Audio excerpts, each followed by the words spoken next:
Some years ago, Marian Wright Edelman, then head of Planned Parenthood, now head of the Children's Defense Fund, spoke to my congregation in New York.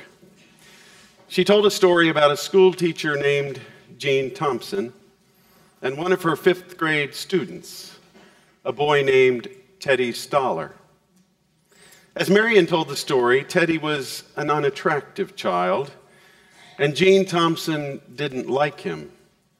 He was often dirty, his hair unkempt and uncombed. Some days he smelled bad. He didn't pay attention in class. Jean looked at Teddy's record. In the first grade it said, "Teddy is a good boy. He shows promise in his work and attitude, but he has a poor home situation." Second grade, "Teddy is falling behind in his work. He's too serious, and his mother is terminally ill." Third grade, "His mother died this year. His father shows no interest, and Teddy needs help." Fourth grade, "Teddy is in deep waters, in need of psychiatric help, and is totally withdrawn." Christmas came, and all the children brought Jean Thompson nicely wrapped presents.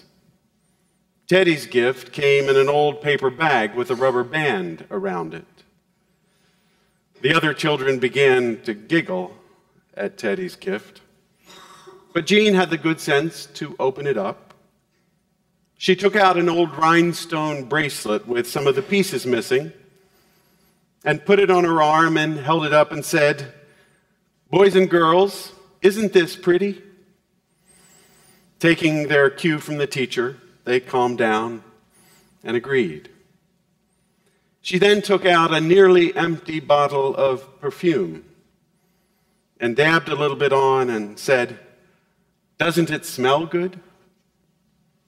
At the end of the day, all the children went home except Teddy, who stopped by her desk and said, "Ms. Thompson, that was my mother's bracelet, and it looks real pretty on you, and you smell just like her."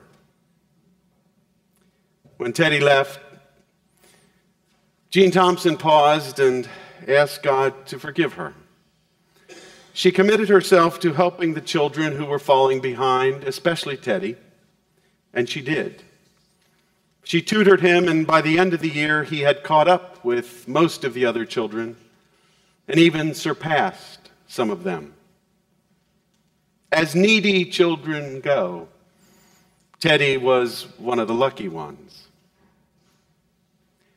There are millions of Teddys in this world, perhaps hundreds of millions.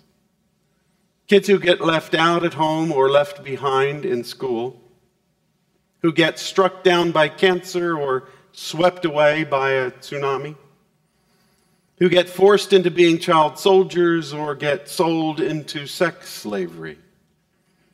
The same happens to adults who fall victim to human wickedness or nature's indifference. It may be true that, as one of the characters in the movie Beyond Rangoon observes, suffering is the one promise life always keeps. But why?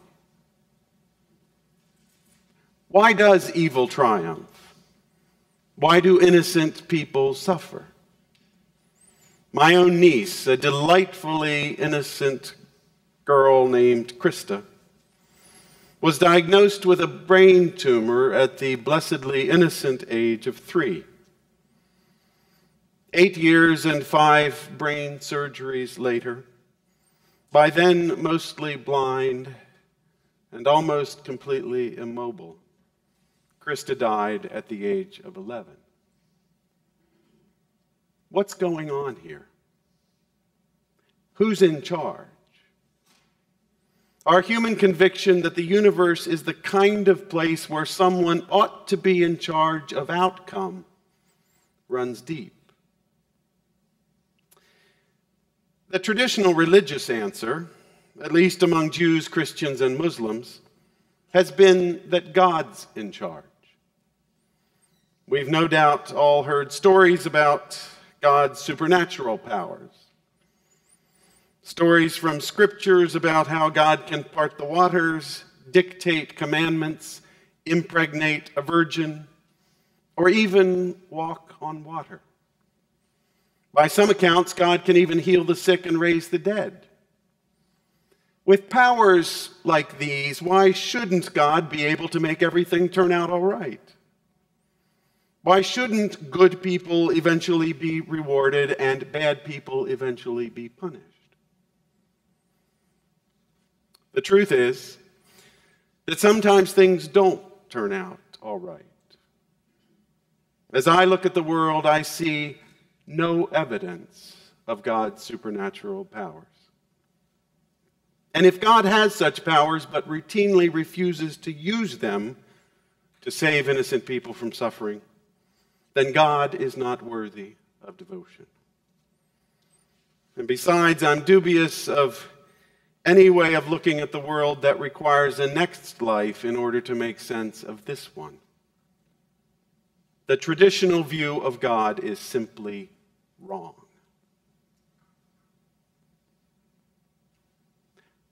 Of course, I could be the one who's wrong. After I left the Mennonite church 30 years ago, I would lie awake at night calculating the odds that I had made a mistake. Eternity's a long time to wish you'd come to a different conclusion. Read the book of Deuteronomy in the Hebrew Bible, or the book of Revelation in the Christian New Testament. Would you want to get on the wrong side of a God who advocates dashing children against rocks, or banishes the wicked to eternal fire?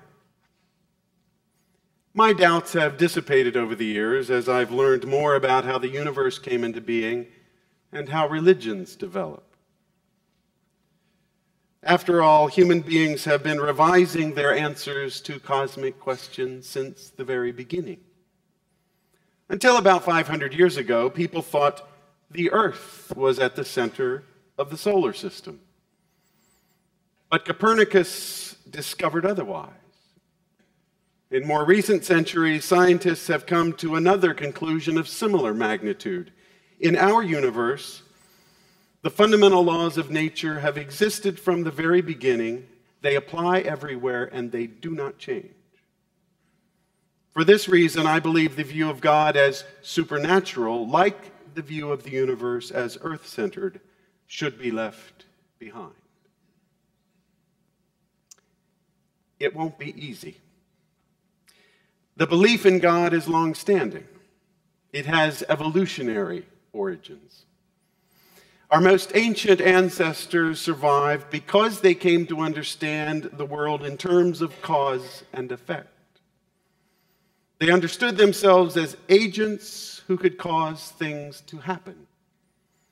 Writ large, this tendency led them to assume that if they followed agency and cause far enough upstream, they would eventually reach a first cause that stood outside the universe, which they dubbed God. Over time, the belief in this God became widespread. Today, the three major monotheisms count half the world's population among their adherents. Hinduism, with its wide-ranging conceptions of the divine, adds another billion. 2/3 of the population of the earth is too large a sample size to dismiss out of hand. Even so, I believe the traditional view of God must be revised. Why the urgency? The presence of God as a patriarchal puppet master who has supposedly given men dominion over the earth is wreaking havoc everywhere, especially for women, gays, and the environment. And the absence of God in the lives of those who rightly reject such a God is depriving many people today of the benefits of religious community precisely when they are most needed.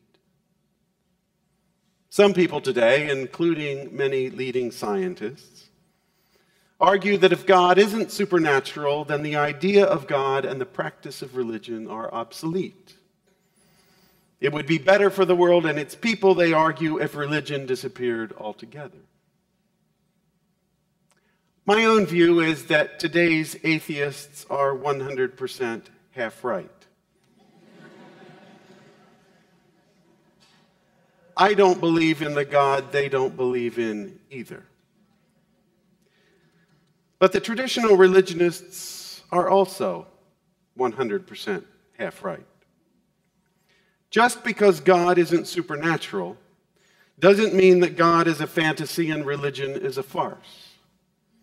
To say that only one view of God is possible is like saying that only one view of the universe is possible.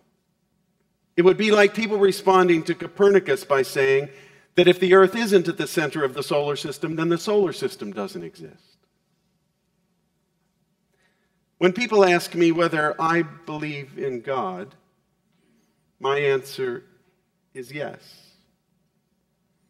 The God I believe in is different than the God of traditional religion, just as the universe as we know it today is different than the one people believed in for most of human history.